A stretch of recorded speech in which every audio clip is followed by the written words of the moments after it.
Hello, good morning, everyone. Thank you very much for joining our webinar today. Today, we're going to be talking about how to minimize the impact of fan mobility at sports events. And this is the fourth webinar out of 6 in our Games webinar series. And we'll talk to you a little bit about the Games project as we go through the slides. Today, we're going to be looking at 2 cases. We'll be looking at the World Biathlon Championships in Oberhof in 2023 and the World Cup in Lenzerheide in 2023 as well, to see how they tackled mobility.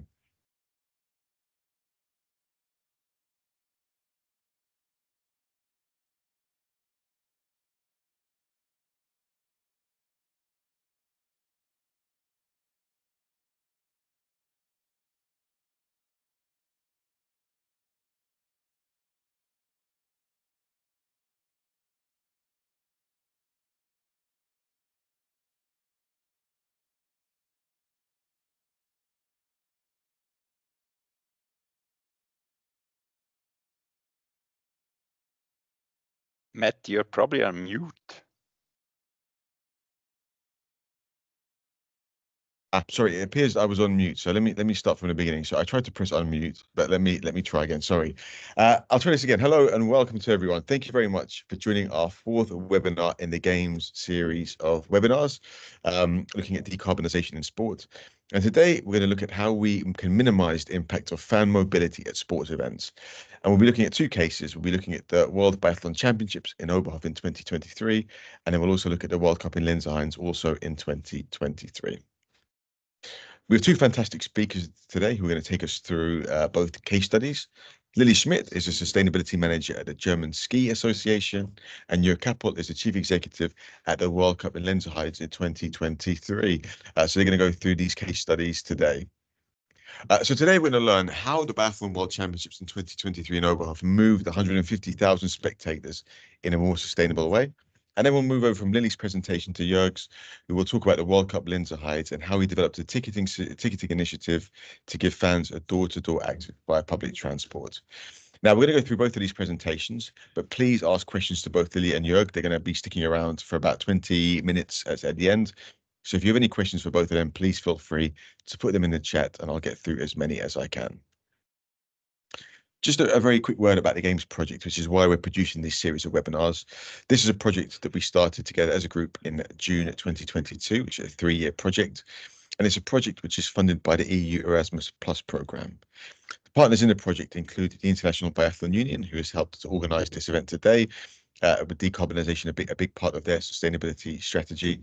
And the other partners include World Athletics, the International Floorball Federation, the Swedish Floorball Federation, the technical partner, which is the Santana School of Advanced Studies in Pisa, and Touchline, who I represent as the dissemination partner for the project. The Games project has more or less 5 main objectives. The key objective is looking at how we can how we can decarbonize sports events and sports operations, and doing it through 5 particular ways. So the first one is about raising awareness and increasing the adoption of climate change mitigation practices by key sports actors. We've also used the project to analyse the current climate change governance and management models adopted in the sports of athletics, biathlon and floorball, and try to help them develop a path towards decarbonisation in each of their sports. And we'll hear specifically about the case of biathlon today and 2 of its key events from the last year.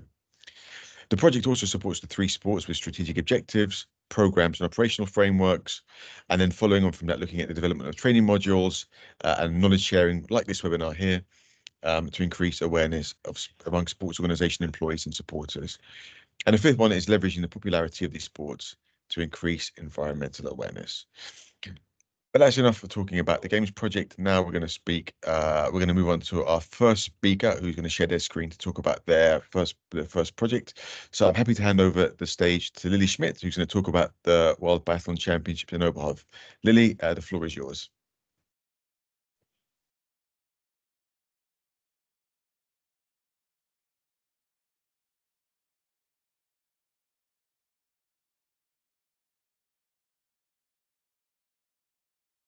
I think Lily may have dropped out of the call. So maybe Jörg, we're going to have a little bit of improvisation here, and maybe we will start with your presentation if that's all right. So we'll try and get Lily back, but in the meantime, we can start with Jörg's presentation. Jörg, the floor is yours.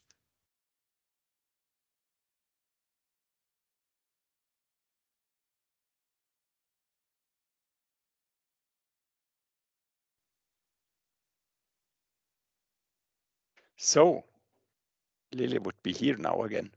So can you see my presentation? That's maybe Yeah, the first question.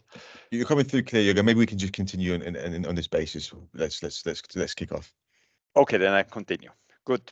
So welcome from my side as well. My name is Jürgen Pohl. I'm the CEO of this.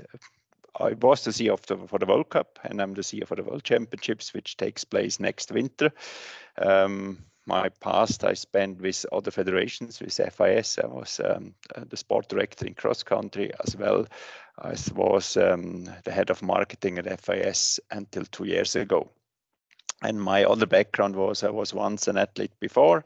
Then I joined tourism for several years in Engadin, and then I followed by this job. So I hope I can. My next slide is here. It's a little bit slower than I'm used to, but that's good. So I can say only welcome. But this is our mascot actually. And the mascot, just before I go to my other charts, it's actually a bird. It's I guess in English the correct word is conqueror. It's a bird which you don't have very often. It's on the red list. And when I started my job almost 2 years ago, I had several discussions with environment organization to say what we can do well, or how we can cooperate, how we use the sport zone for sports. And one of the issue which I got to hear was this bird is living close to the stadium, and he's a very sensitive bird. And I said, yes, we have really to take care on each other. And then I came out, we created in this case the mascot, the lens is so called.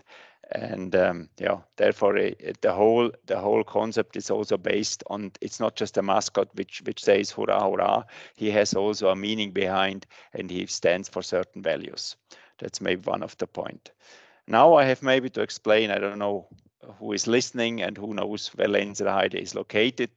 It's maybe also good to know. As you might know, in Switzerland, we have a very good working public system, actually, which is the whole Switzerland works very well. Also, when you're quite far, you still have buses, and it's well connected to our main railway system. Lenzerheide is in this case on the east part of Switzerland in the Graubünden Alps.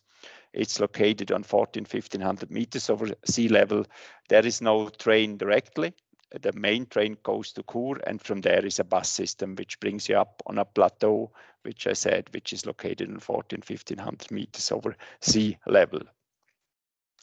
And we have now the chance to do the first World Championships. We had the chance to organize the first World Cup in biathlon, and this is a photo from December.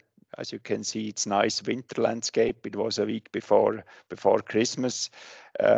It's not so much fixed infrastructure. A lot of things are temporary, but I have also to say in the whole year use, we would not need the whole infrastructure, of course. But I have also to say this center is used the whole year. In summertime, we have a roller ski track. It's used from bikers, from mountain bikers, from ski orienteering, from cross-country skiers. The whole infrastructure which is fixed is on the right hand, a Nordic center, which is based with a coffee and restrooms, etc., whatever it's located in. But you also see there is only one road to the right from the Nordic center, and this brings you in once north more to Lenzerheide to other on the plateau further on, and on the right side is another connection which comes from south, and the village is called Tiefenkastel. I come later with more details about how we back to the main title of my speech here. Because what we tried to do at the World Cup was all in one. We said when you buy a World Cup ticket, you have the whole public transport in Switzerland are included. That means you buy a ticket, you go wherever you start in Switzerland, like take the train, take the buses, and brings you up to the World Cup venue. I guess that's a very clear message, I would say, and it also in regards to whatever the CO2 footprint from an event. Of course, mostly because the amount of spectators is the highest, it has a high impact. And I guess from that, it was for me a clear statement. And it was also by knowing we have a World Championships a little bit more than a year later. It was also, of course, a big trial. I can say in Switzerland, other events did it as well, which included the public transport, not so many. And mostly they were more located more central in Europe. In Switzerland, I mean, not in Europe, which have, of course, better connection. And as I said before, the connection with the fast train is Chur.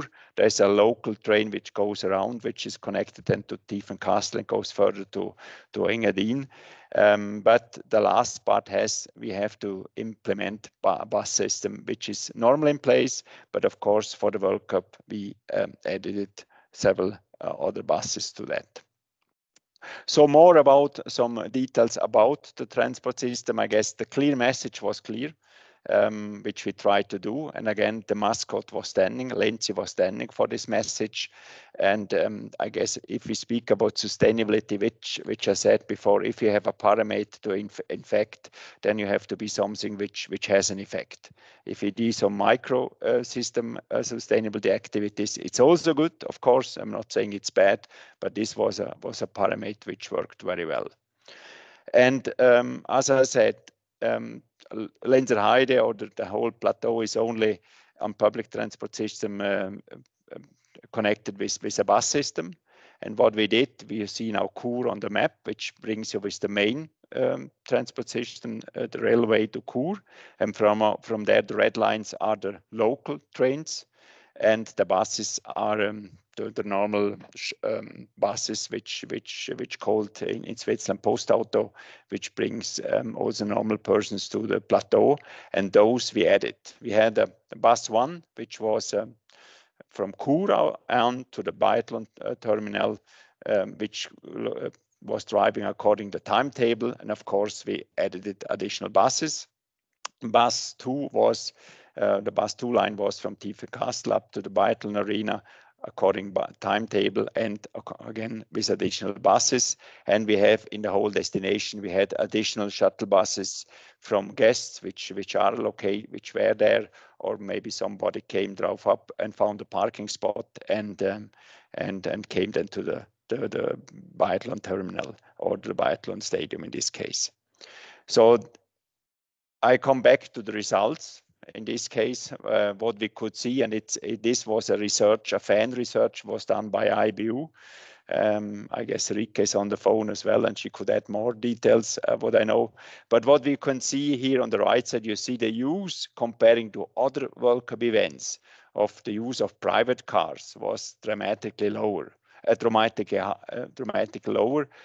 Most of the persons used, in this case, the railway, or at least certain part the buses. I guess the blue lines, as you can see, is the Lenzerheide case, and the rest was an average from World Cup events from the season before, from 22-23, but probably wouldn't not change. And specifically, the train was very often used, bringing to Chur, or also used the local trains. And actually, what I have to say, we also communicated that there is no parking spot at the arena. You need to park at least a certain way. You could drive, but then you needed to use a bus. And we got also in the rating out, we got only a 2.5 out of 10. But I was happy with the rating because it showed that we didn't have a good parking. But it was already from the beginning. We didn't push that. We didn't add any parking spots. And what we've learned, of course, that we have maybe to better inform persons to use the public system and use the buses or whatever they're coming from. We could also see our most fan to the World Cup had a distance from 20 to 200 kilometers.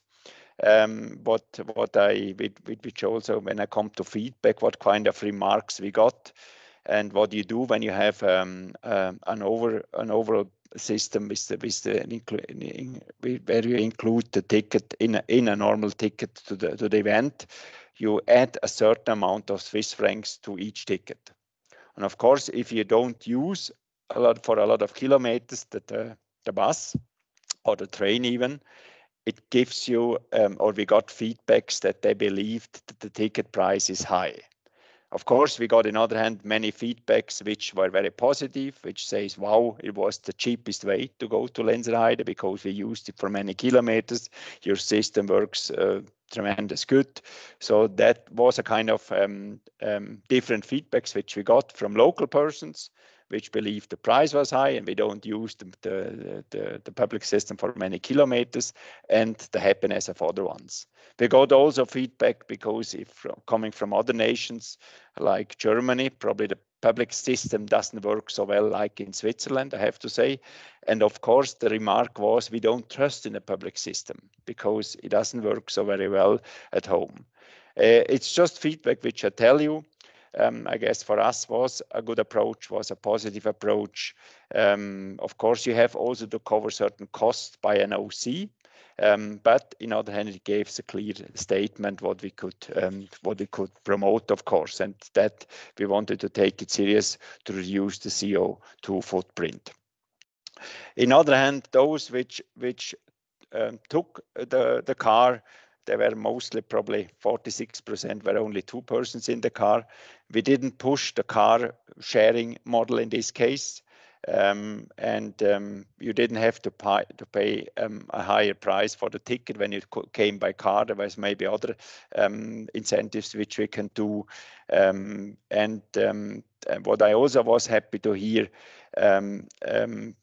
and probably it's a little bit by not knowing that the public transport is not much slower when you come specifically from long distance to Lenzerheide, because you have always to think there is a lot of traffic on the road, and of course the transport hours which you need by public transport in Switzerland is very quick. But of course, one of the arguments for car users is you are quicker to the resort. But in long distance, but you could maybe see in one of my first chart, if you're coming whatever from Geneva to Lenzerheide, it makes you a few minutes actually. And then you have to make sure that you didn't have any jam or any traffic problems which brings you, then at least it would take you even more time. So that's maybe a little bit a kind of mindset which we have to work on. And if you push this offer to include the whole traffic system in a ticket, it needs a good communication, and I'm sure that even more will use it. And of course, in Switzerland, you have many which has a kind of a ticket which you can use the whole year around your ticket. It's a so-called general abo, so-called. And of course, they were not too happy either because they had already a ticket which brings you to which you can use the public transport.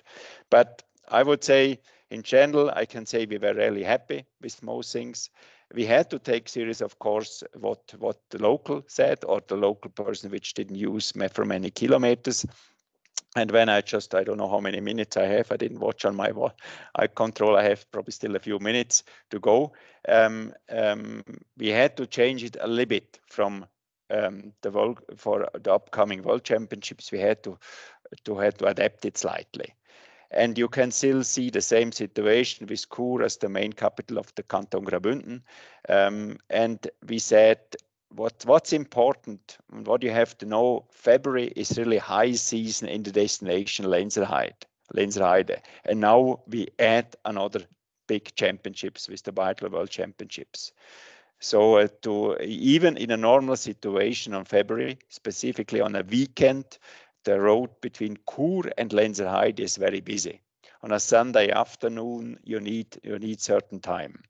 And therefore, what we said, if persons drive with a car, we have to make sure that they don't just drive up to Lenzerheide in addition to the existing traffic.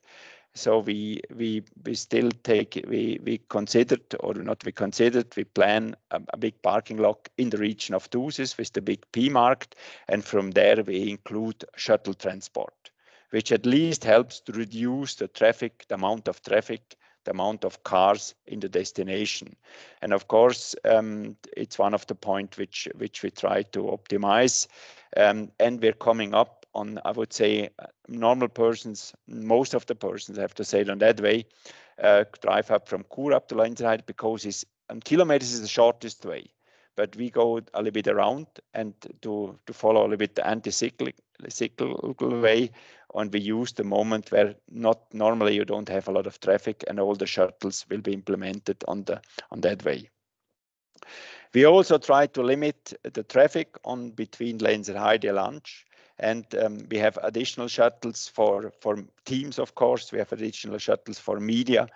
That not all, even when you're located and we have a hotel accommodation in the surrounding of Lenzerheide or even further down to Chur, we transport all the media persons, all the TV persons by our own transport system. We also we work still on that all accredited persons can also use in a certain surrounding the normal public transport system, that it gives a motivation, and very often the local traffic brings to the biggest jams actually. When everybody drives for short distance, of course the amount of cars will increase, and that helps, of course, if you have a good local transport system. But comparing to the World Cup, our World Championships ticket includes the public transport from Chur on, and also all the shuttles which we implement. We have even now four bus lines in this case. We add also to the normal buses which are already in place. We add additional cars. They're going according to the timeline from bus line 1 and 2. We add additional shuttle buses from the destination. And as I said, in February, the destination has about 25 to 30,000 guests.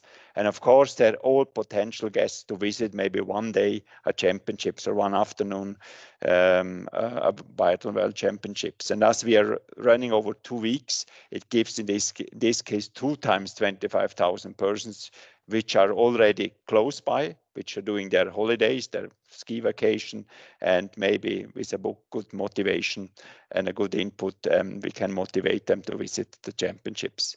And we added the shuttle buses from Tucson, where we have the parking hub in this case, to really reduce really the traffic persons and the amount of persons.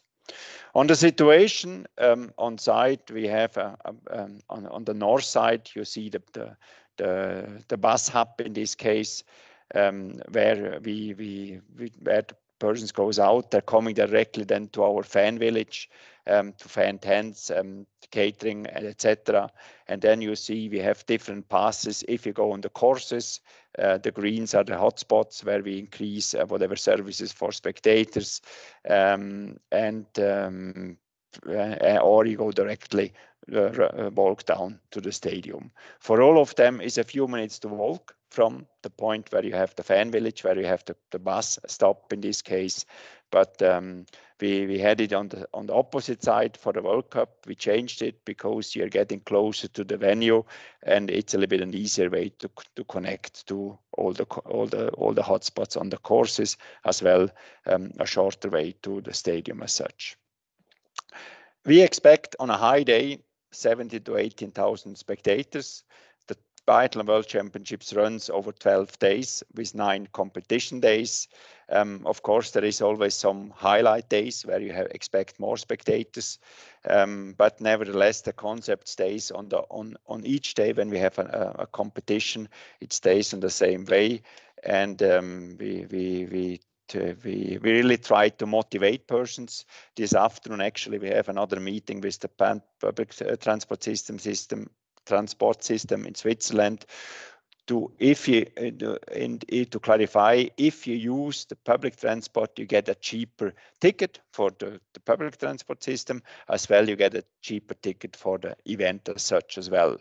So we still try to promote really to reduce the number of cars or whatever, buses or whatever. We promote the public transport system.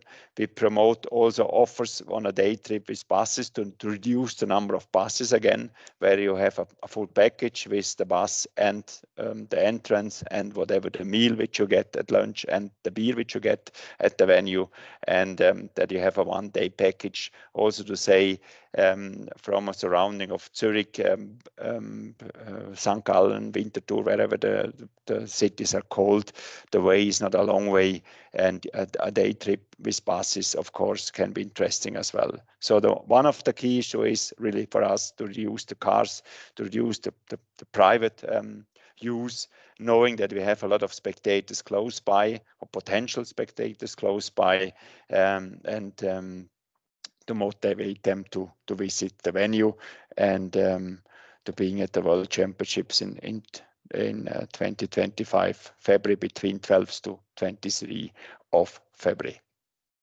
So that was, I guess, 20 minutes. Oh, it was 24 minutes. Sorry for that. So I ran over my time. But sorry, probably now it's the time for questions. I don't know, Matt, how you want to deal it. Give it back the mic to you. Yeah, thanks very much, Jörg. Yeah, I do have some questions, but I'll wait for those questions at the end. And if anyone who's watching this in the audience has questions for Jörg's presentation, please put them in the chat and we'll get through them as soon as possible, as many as we can. I'll hand over to Lily next. And Lily will be talking about the Oberhof World Championships in 2023. And as part of the Games project, we actually visited Oberhof and did an audit, an environmental audit, and had a nice time at a sustainability conference there. So it'd be nice to hear about the travel options that Lily's going to talk us through. So Lily, the floor is yours. Thank you. Sorry for the bugs before. I think you should see my screen already. Yeah. Okay. Thanks.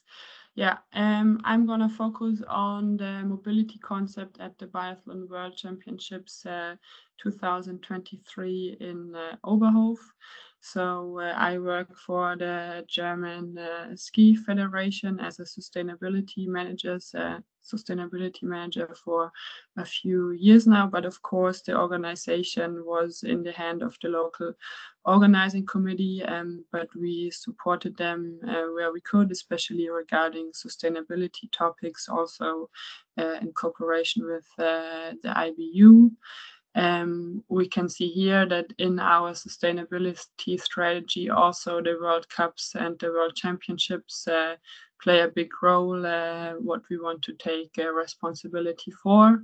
Yeah, I think it's one step at a time, but the mobility concept already made a few steps forward.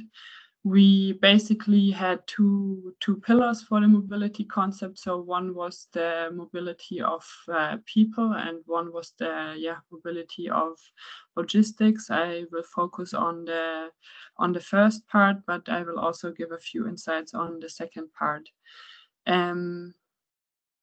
Oberhof is a very small town with only 1,500 inhabitants, and the Biathlon World Championships hosted 150,000 fans over the, I think, also 9 competition games. You can see it's located pretty central in Germany, but also in a pretty remote region. So there's also no direct connection to the public train or to the train system. So I think the situation is very similar as in Lenzerheide.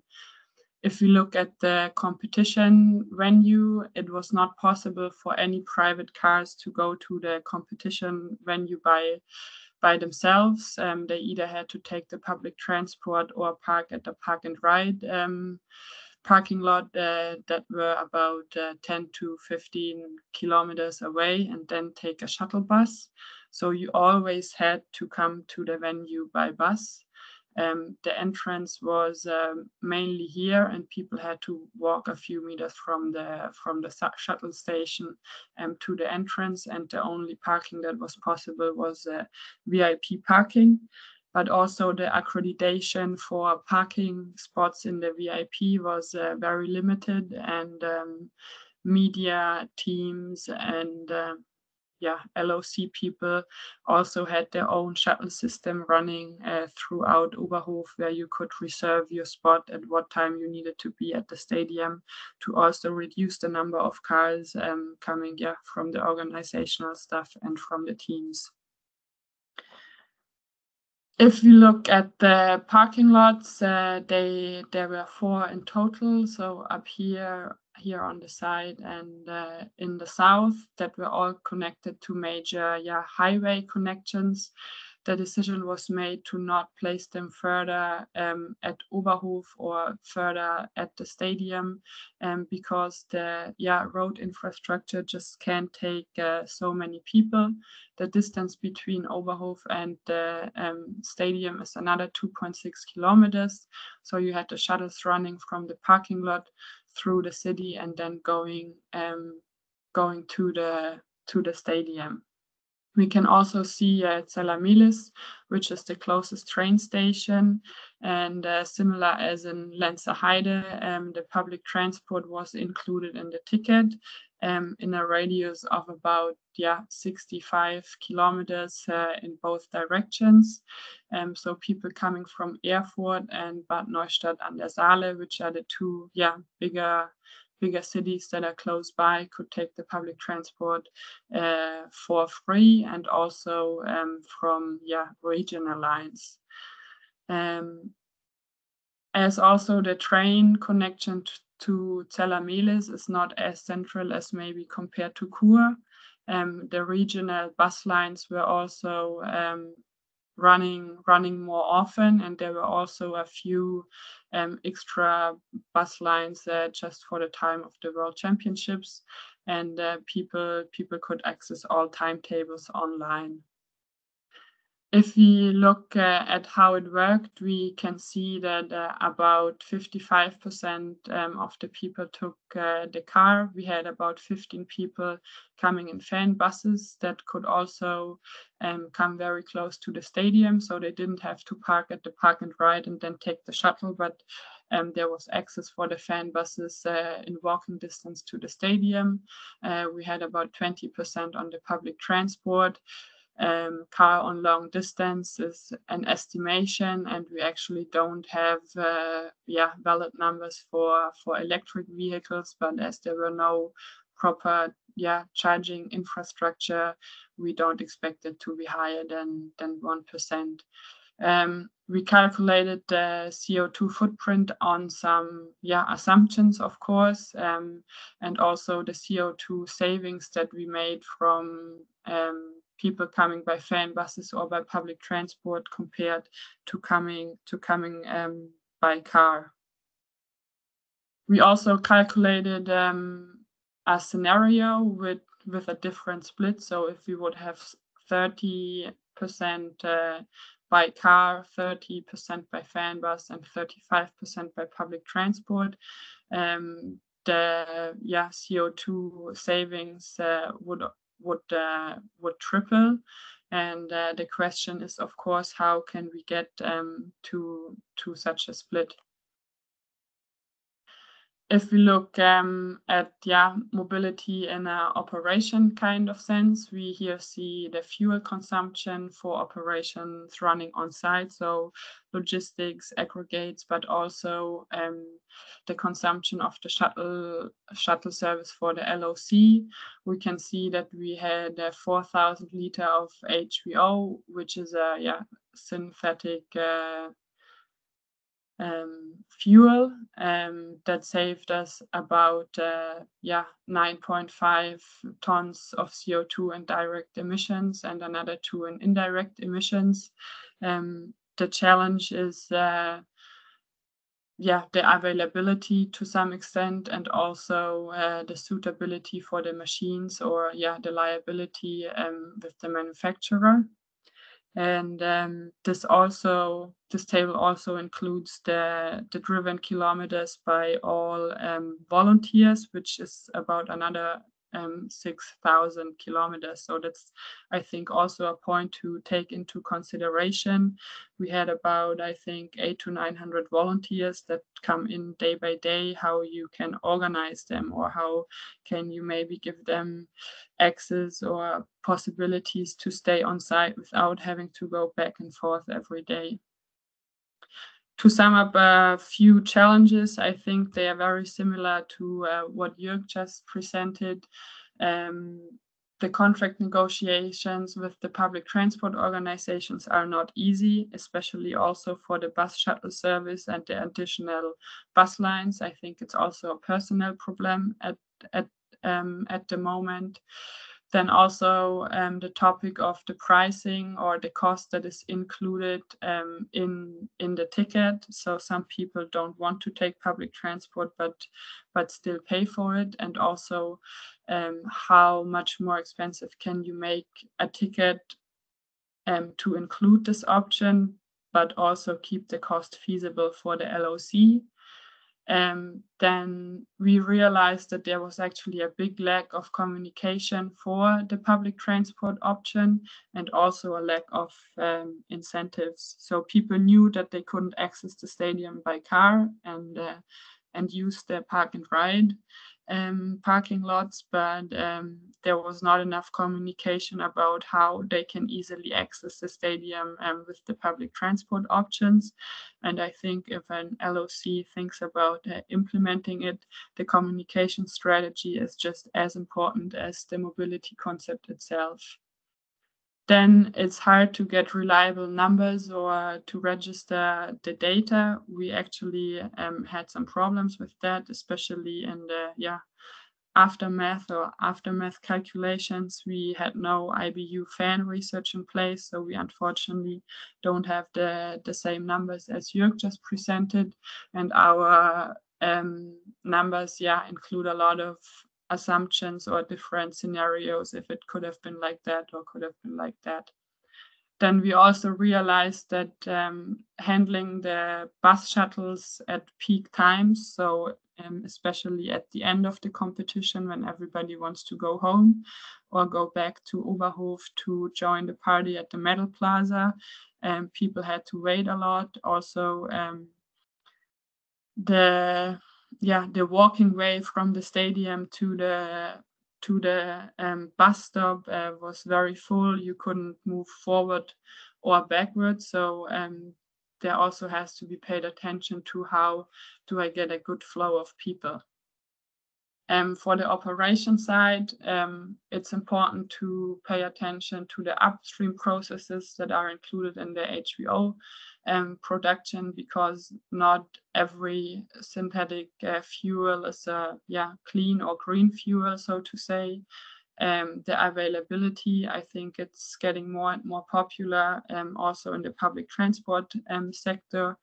Then what I already pointed at, the manufacturer specifications. So it can be used in replacement for diesel, but not every manufacturers confirm that for their engine. So LOCs or local sites actually don't want to use it because they don't want to take the risk themselves.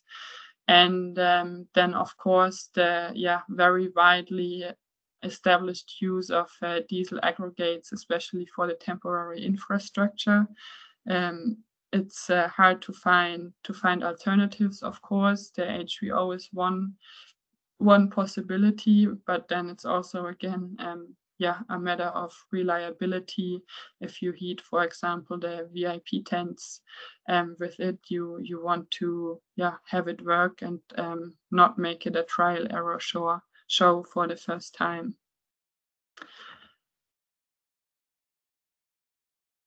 Even though mobility is a huge aspect in terms of like the impact of an event, especially in regard to the emissions, I think it's important to say that there is more to sustainable events and more to like leaving a positive handprint with such big events. If it is with regard to the social engagement, but also a lot of youth projects. The event also led to wide-ranging modernization of the sports facilities. So this is a profit for the region and the sports system in total that goes far beyond the single event itself. And I think that's another focus in making events more sustainable. It's not only making it sustainable for the few days and time of the event, but also beyond the event. That's it from my side. I will be happy to answer any question, and thanks for your attention. Thanks, Lee. Thanks for a very comprehensive and really interesting presentation. Thank you much, both of you, for your time to deliver those presentations. We do have some time for some questions. So if you have any questions for Jörg or for Lily or for both of them, please put them in the chat now, and I'll get through them as many as I can. And we have some questions already. But the first question I have actually is, I think Lily, you touched on it a second ago, was actually it was interesting to talk about the public transport tickets and how you kind of negotiate and get the public transport ticket, the public transport monetary value built into the ticket prices. And it'd be interesting, I think, for our audience to find out to what extent, how easy or how difficult are those negotiations with the public transport companies, and how do you kind of navigate that? Maybe Jörg, I'll start with you first, and then I'll come to Lily. So maybe Jörg, you can tell us a bit more detail about your experience doing that. In Switzerland, it's an organization which is called Railway, and there all the public, let's say, organization, all the transport providers in this case are connected to this railway system. So what's the good thing? You need only one connection, and you can find out how the price level will be. In our case, it was this extra Swiss francs which you charged on each ticket, and with that, wherever you use the ticket, and from everywhere you use the ticket, it was the same amount. That, as I said before, that's maybe in between the source where the persons or the spectators are coming from is a little bit difficult to announce. And of course, if you live more in the center of Switzerland, it would be much easier because there is a lot of persons, they're well connected, it's not a long distance. But living now, let's say, more to the east part, even Switzerland is not that big, but still it's a way that not many persons live in this region. So most of the persons, if you're not local, you have a certain way, and this amount of extra money on each entrance ticket, of course, is higher, as our event would be located close to Zurich, because then you would the kilometers which were used by this public transportation would be much less.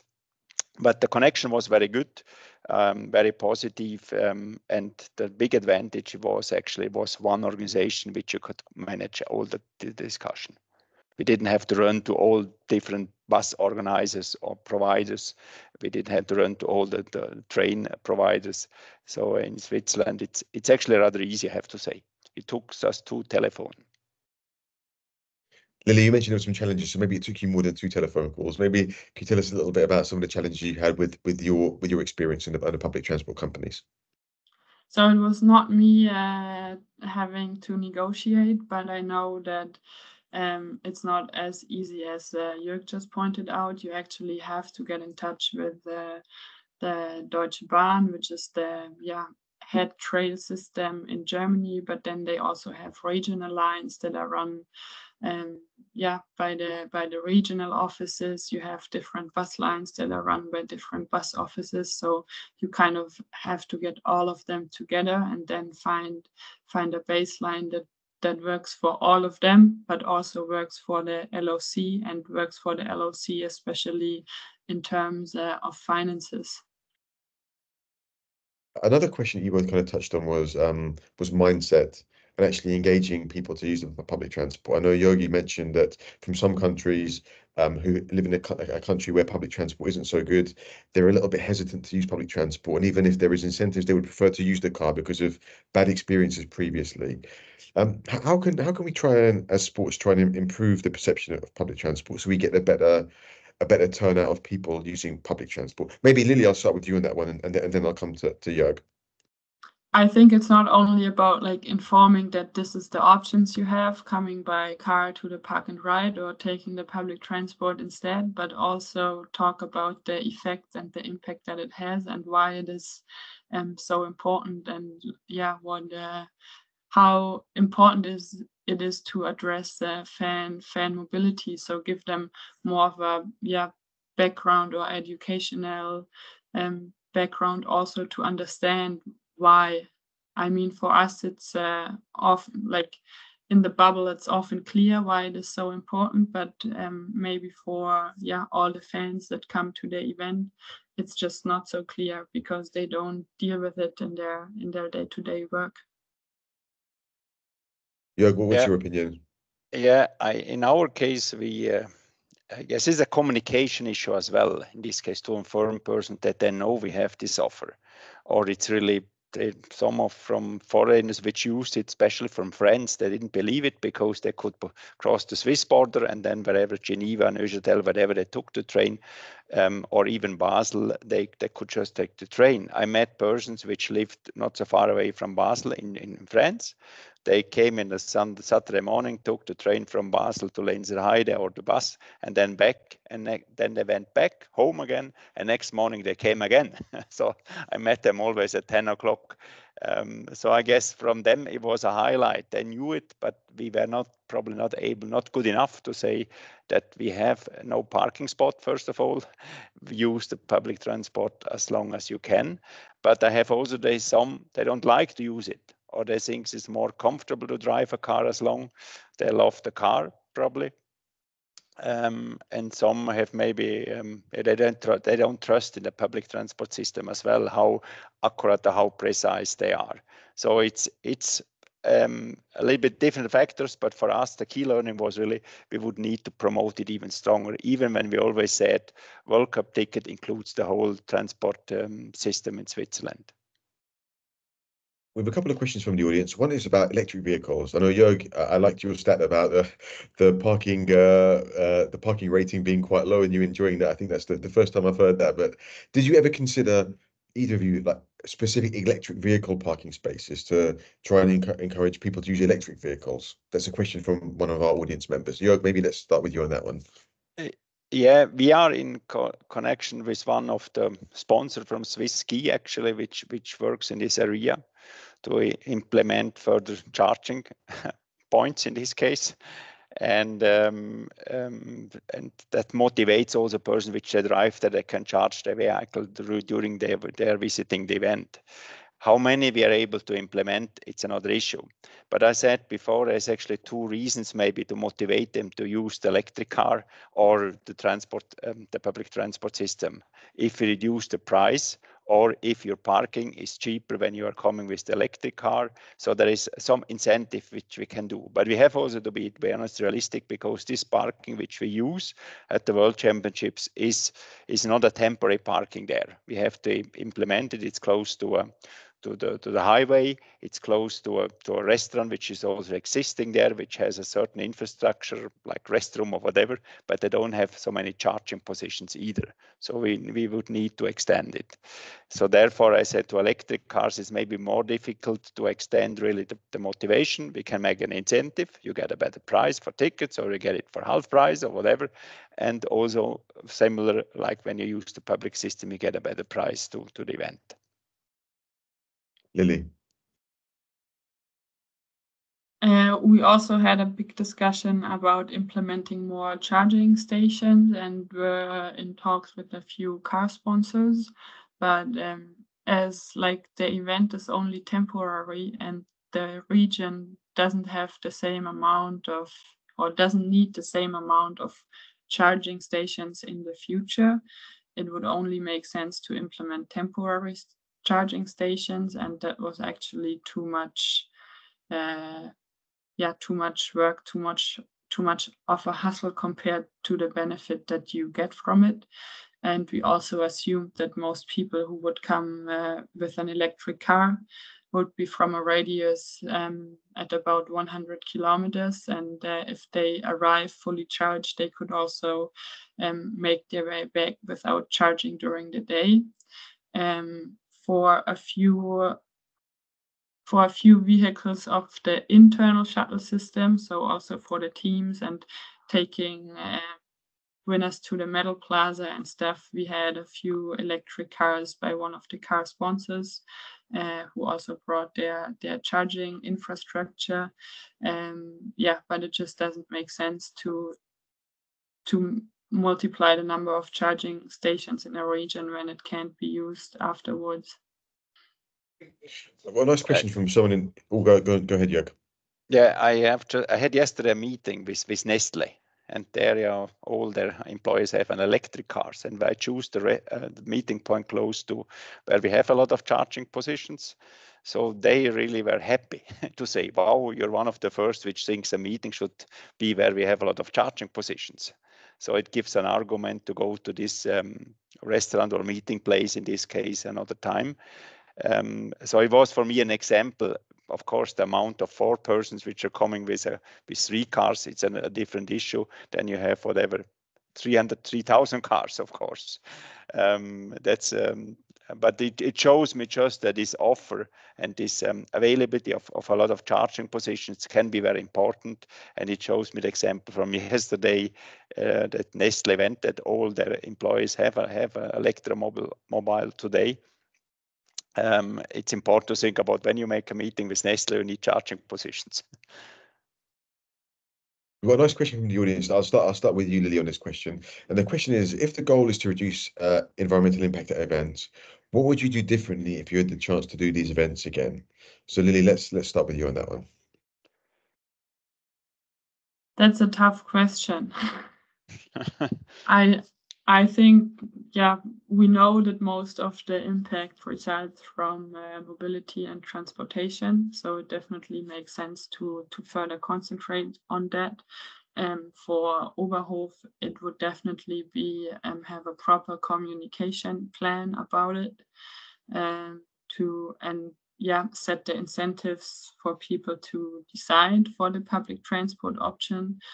Also, maybe try to open up the radius of the public transport option that is included, or connected with the so-called Deutschland ticket, the German ticket.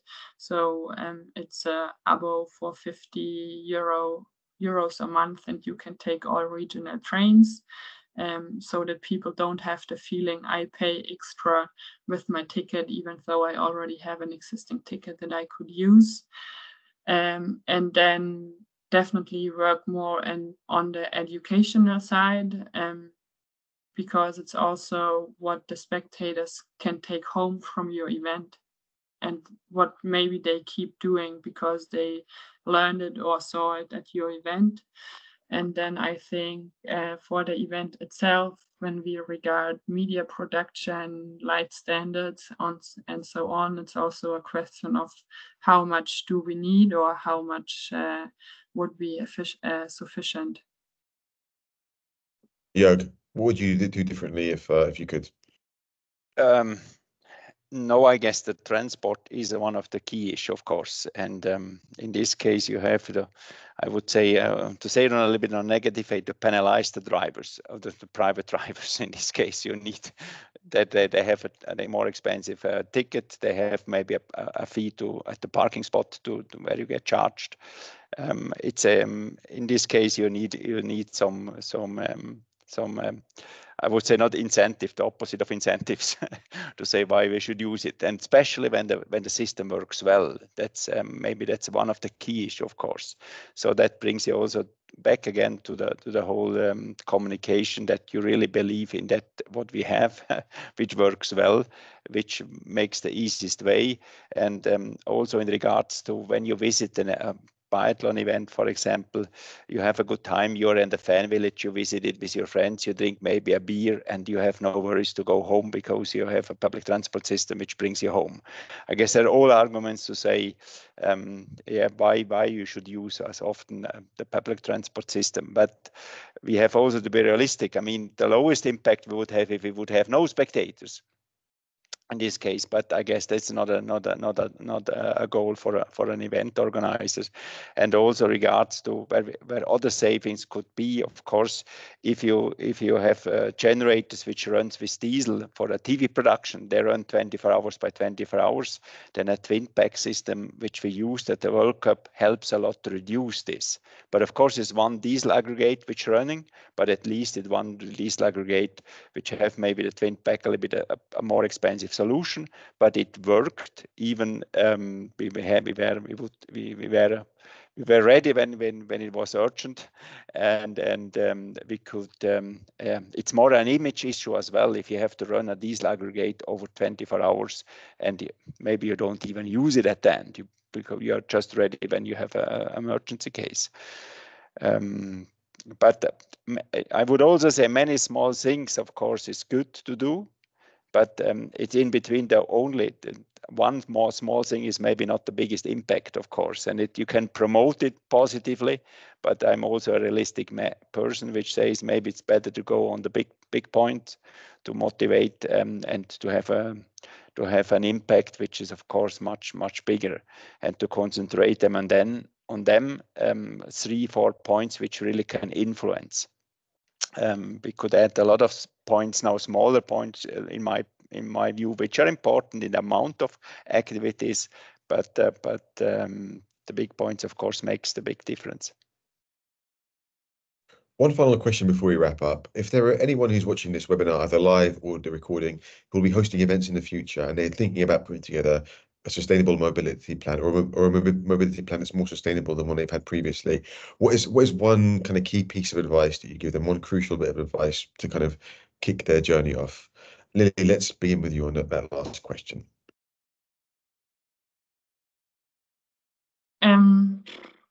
It's important to include it in the planning from the beginning on. Maybe also have a designated person for it, because we also have the experience that like an LOC president has a lot of tasks and a lot of topics to deal with. So when you have somebody separate in place, it's maybe easier to come up with new ideas. And then don't be afraid of those new ideas. Jörg. Yeah, I agree what Lily said. It needs a person which have time to follow up in between. If you add it to a person which is already busy with other duties, it's one of the duty. Of course, you need a dedicated person for that. And at the end, I guess it's an important role from organizers which strategy you have. It's for me, it's a kind of an impact to say, yes, we want to be sustainable, we want to offer that, and it has an impact.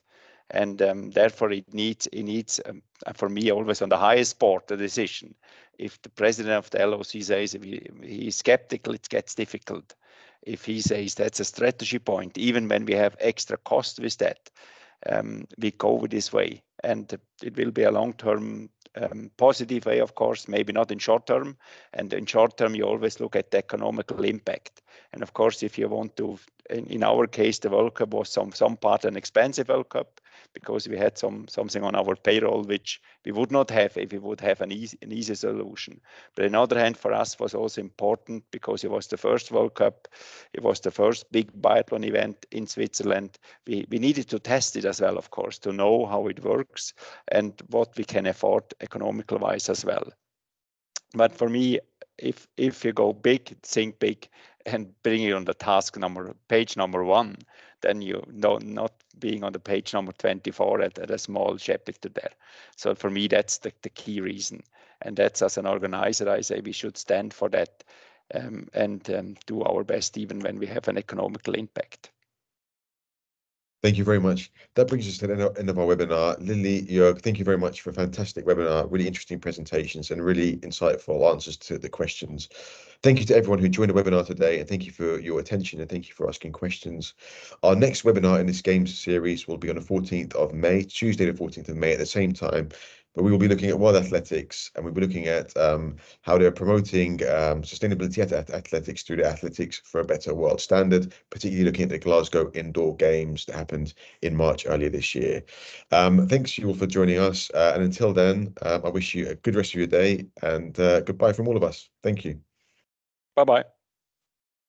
Thank you.